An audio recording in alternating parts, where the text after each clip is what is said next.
Hello friends, this is Vikas and you watching BK24 study zone. इस video में हम बात करने वाले हैं 4 जनवरी 2019 के करंट अफेयर्स के बारे में।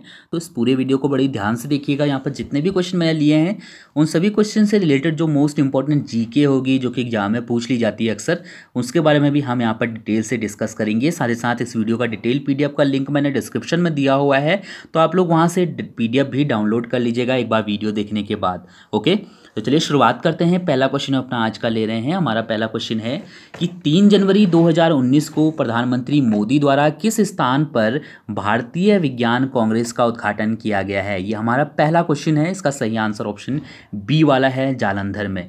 3 जनवरी 2019 को प्रधानमंत्री मोदी द्वारा पंजाब के जालंधर में भारतीय विज्ञान कांग्रेस का उद्घाटन किया गया है।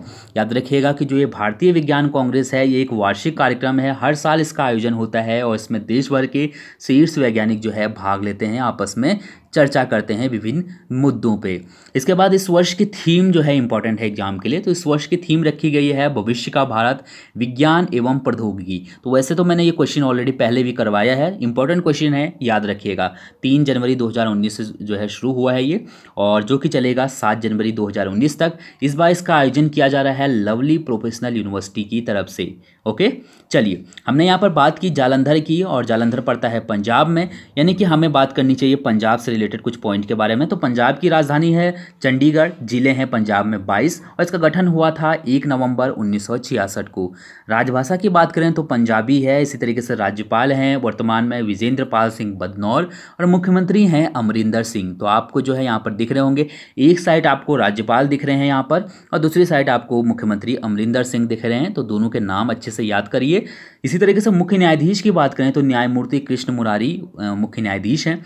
सीटें हैं विधानसभा के लिए 117 सीटें हैं पंजाब से, राज्यसभा के लिए 7 सीटें, और लोकसभा के लिए हैं 13 सीटें। इसी तरीके से अगर हम बात करें साक्षरता दर की, तो जो है साक्षरता दर यहाँ पर है 76.7%, और लिंगानुपात है 893। ठीक है, तो याद रखिएगा जितने भी आंकड़े मैंने लिए हैं सब गवर्नमेंट वेबसाइट से हैं, तो इसलिए जो है आपको खास दिक्कत नहीं होगी कहीं पर किसी भी पॉइंट में। ओके, चलिए, अब हमने बात की यहाँ पर पंजाब। तो आप मुझे किस मैप में देख के बताइए कि पंजाब की जो सीमा है वो कितने राज्यों की सीमाओं से लगी हुई है, जैसा कि आप अक्सर करते हैं। ठीक है, तो बताइए मुझे कमेंट करके, आपको जो है इसी तरीके से अच्छे से याद हो जाएंगी सभी राज्यों की सीमाएँ।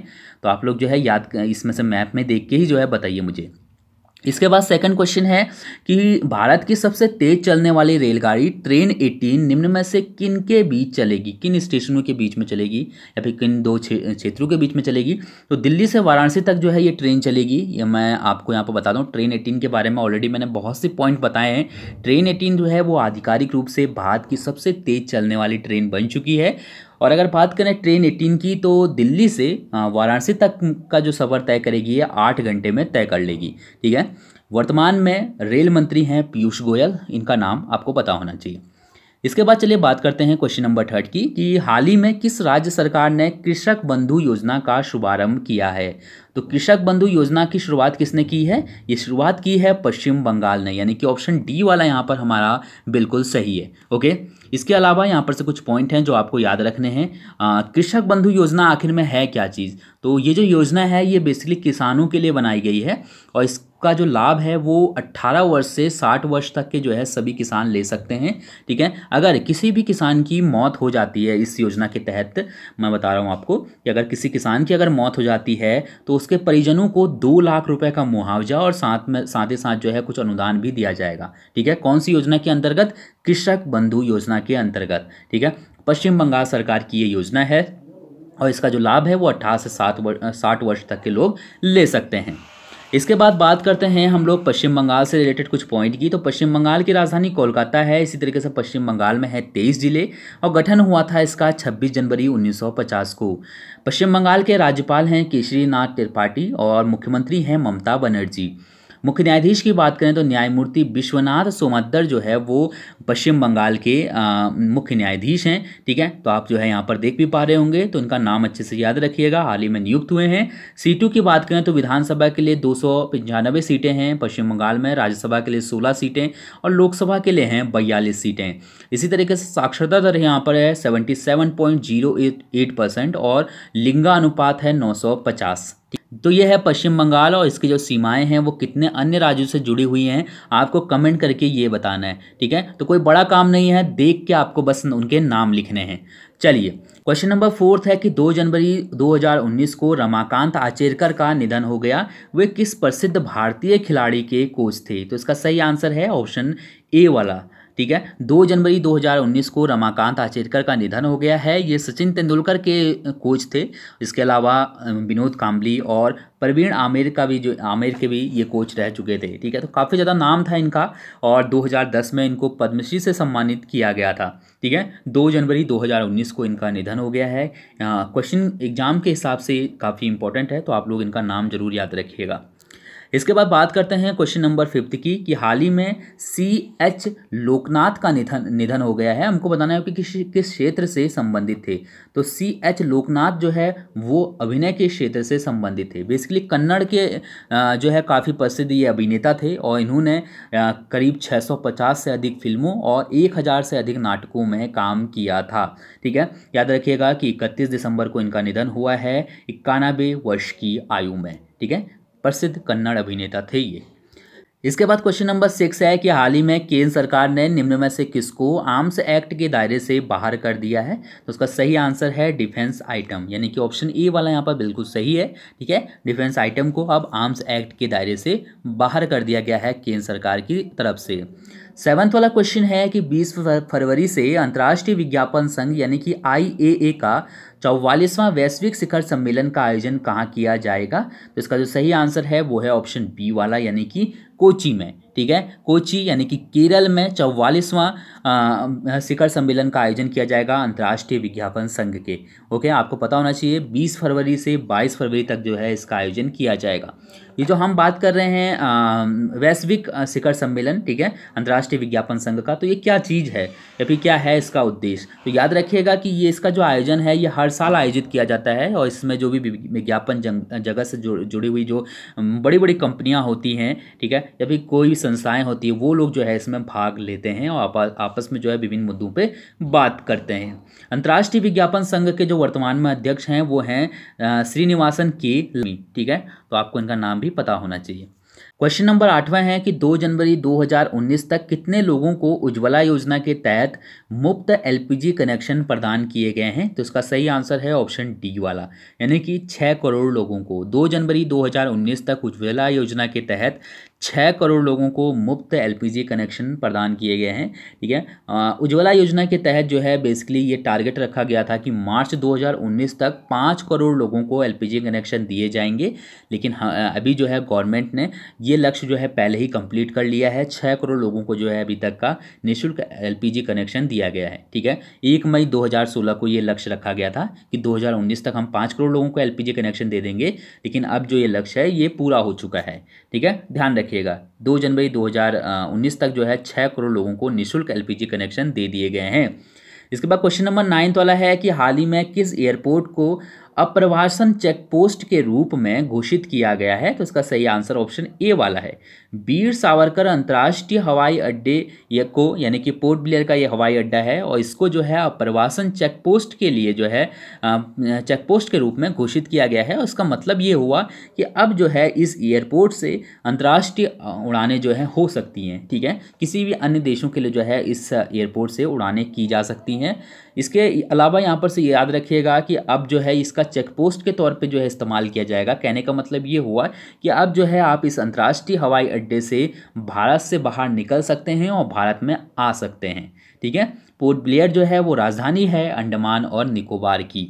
ओके, चलिए क्वेश्चन नंबर 10वां है कि निम्न में से किसे आयुध निर्माणी बोर्ड OFB का अध्यक्ष नियुक्त किया गया है? तो इसका सही आंसर ऑप्शन बी वाला है, सौरभ कुमार को आयुध निर्माणी बोर्ड का अध्यक्ष नियुक्त किया गया है। साथ ही साथ आयुध कारखानों का महानिदेशक भी इनको नियुक्त किया गया है। भारतीय आयुध निर्माणी बोर्ड जो है वो रक्षा मंत्रालय के अंतर्गत जो विभाग है, रक्षा उत्पादक विभाग, इसके अंतर्गत जो है काम करता है, ठीक है। इसका जो मुख्यालय है वो है कोलकाता में। तो बस इतना ध्यान रखिएगा, यहाँ पर से जब भी आपसे पूछा जाएगा तो OFB का जो अध्यक्ष कौन है ये पूछा जाएगा। क्वेश्चन नंबर 11वां है कि हाल ही में किस देश का अंतरिक्ष यान चंद्रमा के अंधेरे हिस्से में उतरा है? तो इसका सही आंसर है ऑप्शन ए वाला, यानी कि चीन। ठीक है, चीन का अंतरिक्ष यान चंद्रमा के अंधेरे हिस्से में उतरा है और इस अंतरिक्ष यान का नाम है चांग-ई 4। तो आपको ये पता होना चाहिए, क्योंकि एग्जाम में जब पूछा जाएगा तो हो सकता है कि आपको जो है इस अंतरिक्ष यान का नाम भी पूछ लिया जाए। ये ऐसे हिस्से में उतरा है जिसके बारे में कि अभी तक हम लोग को किसी भी तरीके की कोई जो है पुख्ता जानकारी हमारे पास नहीं है। ठीक है, ध्यान रखिएगा।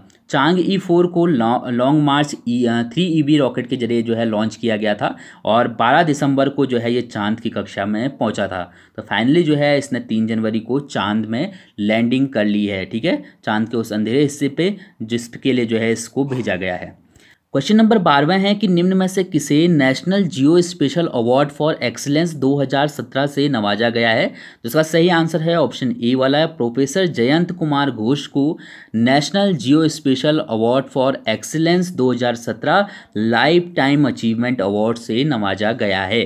ठीक है, इनका नाम आपको पता होना चाहिए, अच्छे से याद करिए। साथ ही साथ ही जो पुरस्कार इनको दिया गया है, जो ये अवार्ड इनको दिया गया है, ये दिया गया है भूस्थानिक विज्ञान और अनुप्रयोगों के विकास में योगदान देने के लिए। ठीक है, जो ये अवार्ड दिया गया है इसके तहत इनको जो है एक प्रशस्ति पत्र, एक मेडल और 1 लाख रुपए दिया गया है। प्रोफेसर जयंत कुमार घोष IIT रुड़की में प्रोफेसर हैं। ठीक है, तो ये भी आपको यहाँ से पता होना चाहिए। इसके बाद क्वेश्चन नंबर 13 है कि 30 दिसंबर 2018 को किस राज्य को अपसपा के तहत 6 माह के लिए अशांत क्षेत्र घोषित किया गया है। तो इसका सही आंसर है ऑप्शन बी वाला। 30 दिसंबर 2018 को नागालैंड को जो है अपसपा के तहत 6 माह के लिए अशांत क्षेत्र घोषित किया गया है। अपसपा का मतलब ये हुआ कि इसमें जो है सुरक्षा बलों को किसी भी जगह पर अभियान चलाने की जो है अनुमति मिल जाती है और साथ ही साथ जो है ये बिना किसी पूर्व सूचना के किसी भी व्यक्ति को गिरफ्तार कर सकते हैं, जो भी यहाँ पर सुरक्षा बल होंगे। ठीक है, तो किसी को भी गिरफ्तार कर सकते हैं बिना किसी पूर्व सूचना के। साथ ही साथ अगर 5 से ज़्यादा कोई ग्रुप में खड़ा रहता है तो इनको इतना अधिकार भी होता है कि ये गोली भी चला सकते हैं। ठीक है, याद रखिएगा 6 माह के लिए जो है इसको अशांत क्षेत्र घोषित किया गया है। अगले 6 महीने तक जो है यहाँ पर अपसपा रहेगा। इसके बाद बात करते हैं नागालैंड से रिलेटेड कुछ पॉइंट मैंने लिखे हैं। नागालैंड की राजधानी कोहिमा है, जिले हैं यहाँ पर 11। गठन हुआ था 1 दिसंबर 1963 को। राज्यपाल हैं वर्तमान में पद्मनाभ बालकृष्ण आचार्य और मुख्यमंत्री हैं नेफ्यू रियो। ठीक है, इसके अलावा मुख्य न्यायाधीश की बात करें तो न्यायमूर्ति AS बोपन्ना जो है वो मुख्य न्यायाधीश हैं। सीटें हैं विधानसभा के लिए 60 सीटें, राज्यसभा के लिए 1 और लोकसभा के लिए है 1 सीट। ठीक है, तो आप यहाँ पर से देख पा रहे होंगे ये हमारे एक तरफ राज्यपाल हो गए और दूसरी तरफ हो गए हैं मुख्यमंत्री। इसके बाद बात करते हैं कल के कुछ क्वेश्चन की जो मैंने आपसे पूछे थे कि निम्न में से किसे तेलंगाना उच्च न्यायालय का मुख्य न्यायाधीश नियुक्त किया गया है। ये क्वेश्चन काफ़ी सिंपल था और मैंने आपसे कहा था कि कमेंट करके मुझे आंसर जरूर बताइएगा। कई लोगों ने लेकिन आंसर नहीं दिया। इसका सही आंसर ऑप्शन ए वाला था, न्यायमूर्ति B राधाकृष्णन को तेलंगाना उच्च न्यायालय का मुख्य न्यायाधीश नियुक्त किया गया है। सेकंड क्वेश्चन था कि हाल ही में किस राज्य ने सभी मलखानों का डिजिटलीकरण कर दिया है। सिंपल था, दिल्ली ने सभी मलखानों को डिजिटल कर दिया है। इसके बाद बात करते हैं आपके लिए आज कुछ क्वेश्चन की जिनके आंसर आपको कमेंट करके देने हैं। पहला क्वेश्चन है कि हाल ही में निम्न में से किस द्वीप का नाम बदलकर नेताजी द्वीप कर दिया गया है। मैंने आपको पढ़ाया था, डिटेल में बताया था कि कौन कौन से द्वीप के नाम बदल के क्या क्या किए गए हैं। आप लोग को आंसर आता होगा तो कमेंट करके मुझे बताइएगा। सेकंड क्वेश्चन है आपके लिए कि निम्न में से किसे राष्ट्रीय शिरोमणि पुरस्कार से सम्मानित करने की घोषणा की गई है। तो बताइए कि अभी हाल ही में राष्ट्रीय शिरोमणि पुरस्कार से किसे सम्मानित करने की घोषणा की गई है। आई होप आपको ये वीडियो पसंद आई होगी। थैंक यू सो मच इस वीडियो को देखने के लिए। आपका दिन शुभ हो। धन्यवाद।